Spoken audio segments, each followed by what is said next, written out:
खेल चुके हैं और कलर अभी पूरी तरह से गया भी नहीं है, तो नहा धो के अभी हम अब थोड़ी देर रेस्ट करेंगे, उसके बाद फिर शाम को तैयार होंगे।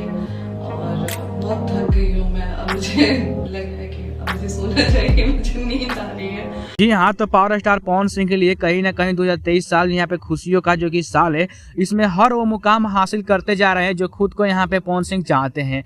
अभी अभी जो कि होली बीता, होली पे खूब उन्होंने अपने पत्नी जो कि ज्योति सिंह के साथ ये मस्ती की। तो मामला क्या है, सबसे पहले हम समझेंगे कि कुछ दिन पहले से जो कि यहाँ पे बलिया कोर्ट में ज्योति सिंह और पावर स्टार पवन सिंह के बीच में जो कि काफी यहाँ पे जो कि विवादों को लेकर यहाँ पे कोर्ट में केस चल रहा था।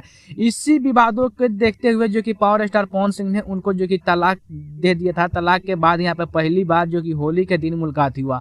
ज्योति सिंह ने अपनी माँ से यहाँ पे आशीर्वाद लिया और पावर स्टार पवन सिंह के साथ में खूब मस्तियाँ की। तो आप यहाँ पे लाइव जो कि ये वीडियो देख रहे हैं, कहीं ना कहीं जो कि पावर स्टार पवन सिंह की पत्नी काफी जो कि खुश नजर आ रही है। तो आपको क्या लगता है कि 2023 जो साल है पावर स्टार पवन सिंह के लिए बढ़कर है कि नहीं है हर साल से? क्योंकि इस साल में उनका हर हर गंगे जो कि बहुत बड़ी फिल्म, और इस साल में उन्होंने इतना अच्छा जो कि हिट गाने जो कि दिए हैं जिसका कोई जवाब ही नहीं है। तो ये साथ में जो कि यहाँ पे पावर स्टार पवन सिंह की पत्नी जो कि और पवन सिंह यहाँ पे साथ में होली मनाते हुए नजर आ रहे हैं, तो ये कहीं ना कहीं बहुत बड़ी बात है। क्योंकि यहाँ पे विवादों के बीच में ऐसा प्यार जो कि यहाँ पे पवन सिंह को कभी नहीं मिला था, जो कि प्यार यहाँ पे पवन सिंह की पत्नी जो कि ज्योति सिंह अभी उनके इस होली में दी है। तो आपको क्या लगता है कि पावर स्टार पवन सिंह अपने जिंदगी में हर वो मुकाम हासिल कर रहे हैं जो आज तक उन्होंने कभी नहीं किया था? कमेंट में जरूर बताइएगा।